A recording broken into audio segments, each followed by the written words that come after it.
बच्चों नमस्कार। आज के क्लास में हम लोग देखेंगे क्लास 7 वाले बच्चों का जो सामाजिक विज्ञान हमारा पर्यावरण बुक है बाबू, यानी कि आप लोग का जो भूगोल का पाठ्य पुस्तक है क्लास 7 वाले बच्चों का। तो इसका आज हम लोग चैप्टर नंबर 4 जिसका नाम है बाबू आपका वायु, ठीक है ना। और आज के क्लास में हम लोग इस चैप्टर का सभी प्रश्न उत्तर देखेंगे और मैं आपको जो प्रश्न उत्तर बताऊंगा बाबू इतना सटीक और इतना संक्षिप्त में बताऊंगा कि आप सभी को क्लास देखने के बाद ही याद हो जाएगा अच्छे तरीका से। कैसे आपको पीडीएफ मिलेगा वो भी बताऊंगा, तो पूरा क्लास को अंत तक देखिए प्यारे बच्चों। तो चलिए हम लोग क्या करते हैं, क्लास को स्टार्ट करते हैं किससे, क्वेश्चन आंसर के साथ, यानी कि अभ्यास के प्रश्न को आज की क्लास में हम लोग सॉल्व करेंगे। तो चलिए बच्चों, सारे बच्चों का मोस्ट वेलकम है, ठीक है बच्चों। चलिए स्टार्ट करते हैं जी। देखिए फर्स्ट क्वेश्चन कहता है निम्न प्रश्नों के उत्तर दीजिए। हम लोग को निम्नलिखित प्रश्नों का उत्तर देना है।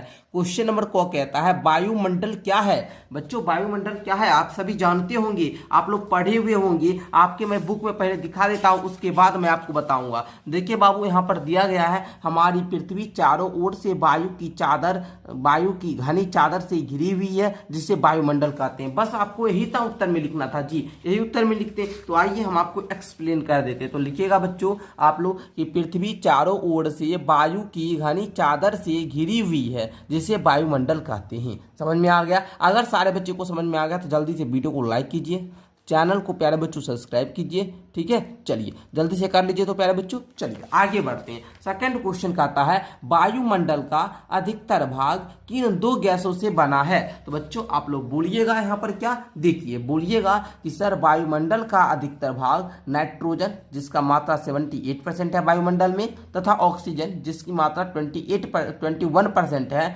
गैसों से बना है। हमारा जो वायुमंडल है बाबू इसमें नाइट्रोजन ऑक्सीजन के अलावा भी और भी ज्यादा गैस पाए जाते हैं, लेकिन वायुमंडल में जो बोल रहा था अधिकतर कौन सा गैस पाया जाता है, तो नाइट्रोजन 78% पाया जाता है और ऑक्सीजन 21% पाया जाता है। तो आई होप कि प्यारे बच्चों इस क्वेश्चन का भी उत्तर आप लोग अच्छे तरीके से समझ चुके होंगे। आइए तीसरा क्वेश्चन कहता है ग नंबर, वायुमंडल में कौन सी गैस हरित गृह प्रभाव पैदा करती है।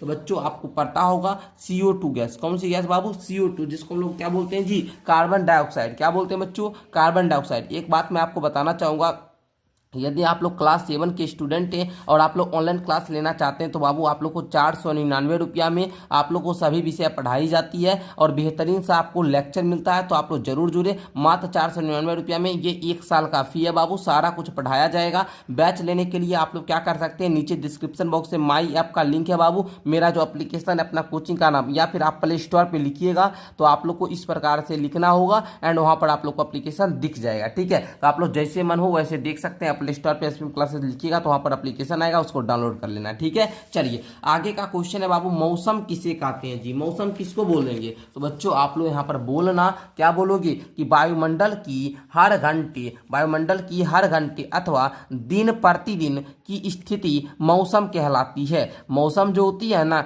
ये क्षण प्रतिक्षण क्या होती है, बदलते रहती है, ठीक है बच्चों। तो इस प्रकार आप लोग लिखिएगा मौसम किसे कहते हैं। आई होप कि प्यारे बच्चों सारे बच्चे लिख रहे होंगे, क्लियर दिखाई भी दे रहा होगा।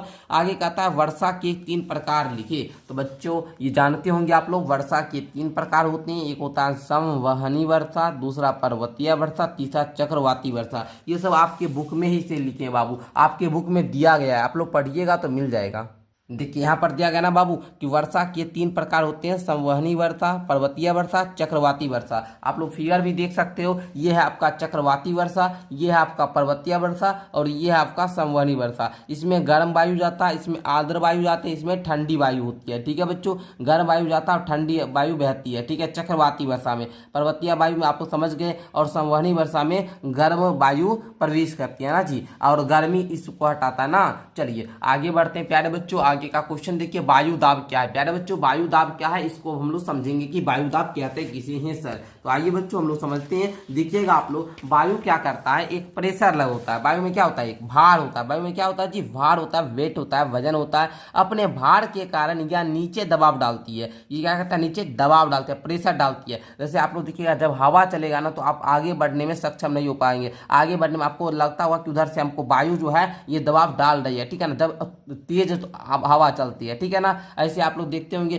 तेज हवा चलते तो साइकिल भी आगे बढ़ाते होंगे तो नहीं बढ़ता है, ठीक है ना। तो आप लोग ऐसे वैसे भी देख सकते हैं वायु, गुब्बारा में भरिएगा ना वायु तो उसमें देखिएगा भार हो जाता है ना जी, तो नीचे दबाव डालते हैं, इसे हम लोग वायु दाब बोलते हैं। जो वायु जो दबाव डालते हैं नीचे, इसी को हम लोग वायु दाब बोलते हैं। समुद्र के तल पर वायु दाब क्या होता है, अधिक होता है, और ऊंचाई पर जाते यह भार क्या होता है, घटता है। ठीक है, आई होप कि वायु दाब आप लोग समझ चुके होंगे। समझ चुके हैं तो बच्चों आप लोग बताइए। क्लास 7 का व्हाट्सएप ग्रुप है जो बच्चे, जिसमें बहुत सारे बच्चे जुड़े हुए हैं क्लास 7 के, आपके भाई बहन, आपके दोस्त, तो आप लोग जल्दी से आप लोग भी ज्वाइन कर सकते हैं। नीचे डिस्क्रिप्शन में लिंक है क्लास 7 का व्हाट्सएप ग्रुप का, तो वहां से ज्वाइन कर लो। आओ आगे देखते हैं बाबू, सही विकल्प के आगे आपको सही का निशान लगाना है। कहता है आपका निम्नलिखित में कौन सी गैस हमें सूर्य का हानिकारक किरणों से बचाती है, तो कौन सी गैस बचाती है जी, ओजोन गैस, तो इसका कौका 3 हो जाएगा। आगे है कि वायुमंडल की सबसे महत्वपूर्ण परत कौन सी है जी, तो वायुमंडल की सबसे महत्वपूर्ण परत क्षोभ मंडल हो जाएगा। ठीक है, चलना आगे देखना, वायुमंडल की निम्न परतों में कौन सी बादल विहीन है, तो कौन सी परतें में बादल विहीन हो जाती है बच्चों,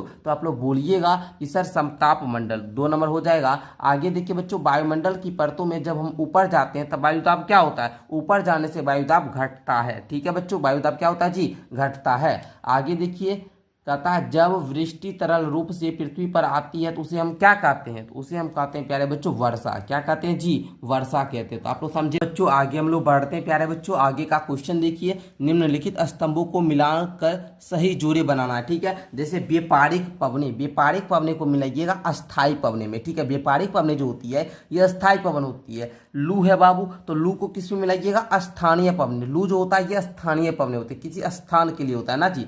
मानसून जो होता है बाबू, ये जो मानसून होता है ये मौसमी पवन होता है। ठीक है, पवन जो होता है बाबू, पवन की क्षैतिज गति या हवा की क्षैतिज गति। तो इस प्रकार आप लोग जोड़ा बना लीजिएगा। तो आई होप कि आप लोग मिलान करने वाला सही से बना लिए होंगे।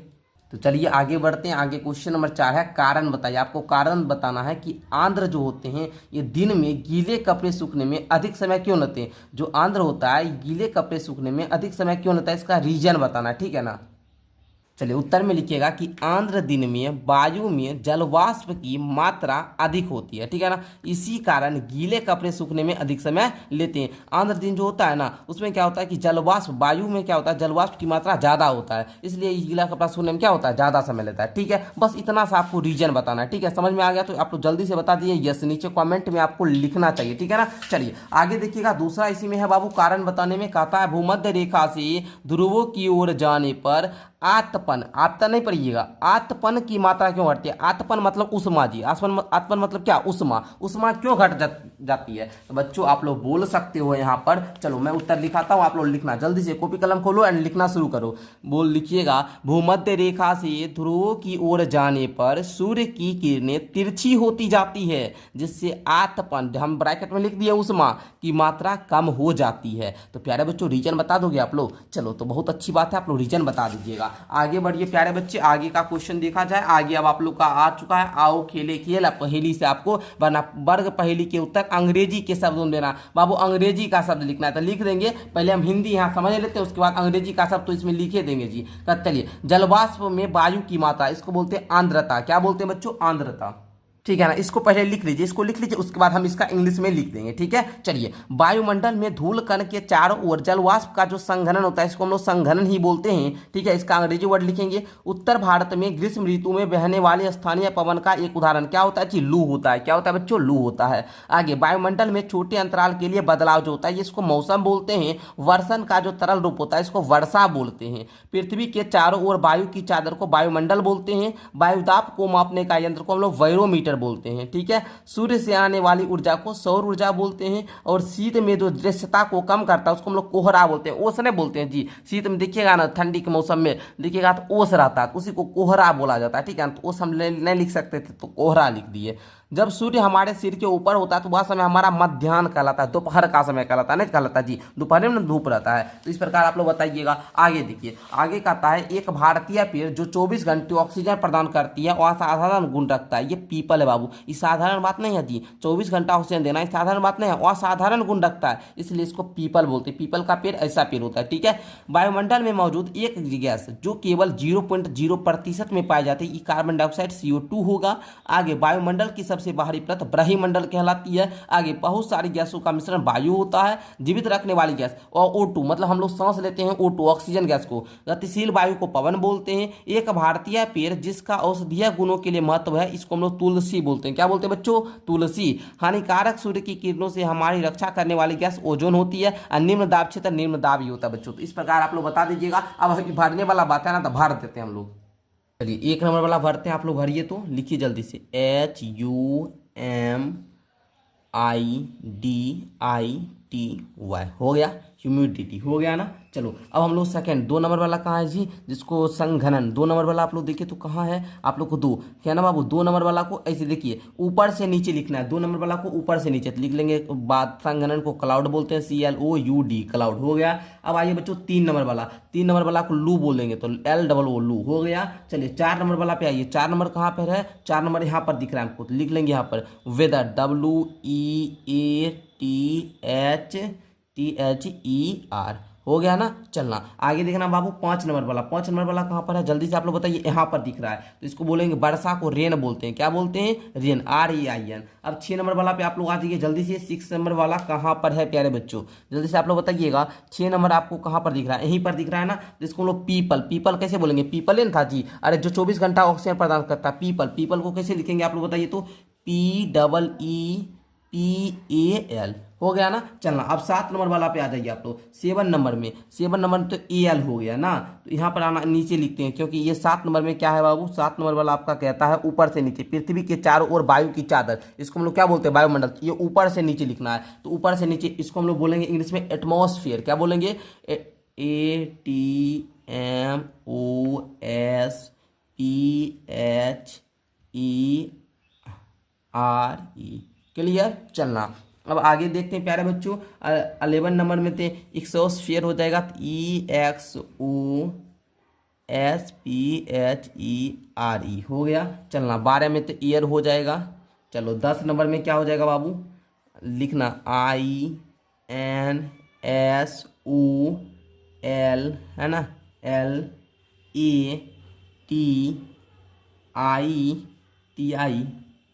LATION हो गया ना। इतना बड़ा है। देखिए जो भर रहे हैं लेटर आपको लिख लेना है, ठीक है बच्चों, घबराना नहीं है। इसमें लिख लीजिए 13 नंबर में फॉग हो जाएगा। उसके बाद 14 में तो ऑक्सीजन है, तो OXYGEN हो गया। यहाँ तक क्लियर है। अब 15 नंबर में आ जाइए बाबू। 15 में वाइन हो जाएगा, WINE हो गया ना। चलना अब देखो अब कहीं खाली है बाबू। चलिए 10 नंबर वाला तो हम लोग कंप्लीट कर लेंगे। यहाँ पर पहले देखिए 8 नंबर वाला आपको देख लेते हैं। 8 नंबर में तो CAR कार हो जाएगा। 9 नंबर वाला में बाबू हो जाएगा BONDI है ना, मतलब carbon, IOXID carbon dioxide, CARBONDIOXID carbon dioxide हो गया। चलिए और कहीं खाली है 9 नंबर वाला, इसको भरिए बाबू। तो इसको भरेंगे हम लोग कैसे? BAROMETRE barometer. क्या भरेंगे बाबू? बैरोमीटर। क्या भरेंगे जी? बैरोमीटर। जो वायु दाब मापने वाला जो यंत्र होता है उसको लोग बैरोमीटर बोलते हैं, ठीक है। चलना अब इसको भरते हैं 16 नंबर में। तो इसको भरेंगे मीम। क्या भरेंगे? MEEM मीम, ठीक है ना। क्वेश्चन आपका था बाबू कि एक भारतीय पदार्थ जिसे औषधीय गुणों के लिए महत्वपूर्ण है, तो उसको मीम बोलिए, ठीक है ना, तुलसी, ठीक है बच्चों। चलिए आगे देखिए आप लोग यहाँ पर 17 में आप लोग भर लीजिए NOON नून। नून मतलब दोपहर जी, जिसको आप लोग बोल रहे थे जब सूर्य हमारे सिर के ऊपर होता है उसको नून बोलते हैं, यानी दोपहर बोलते हैं। इसको लिख लीजिए ओजोन। क्या लिख लीजिए बच्चों? 18 में ओजोन लिखिए। हानिकारक सूर्य की किरणें जो हमारी रक्षा करने वाली गैस होती है उसको ओजोन बोलते हैं, ठीक है। 19 में आप लोग लिख लीजिए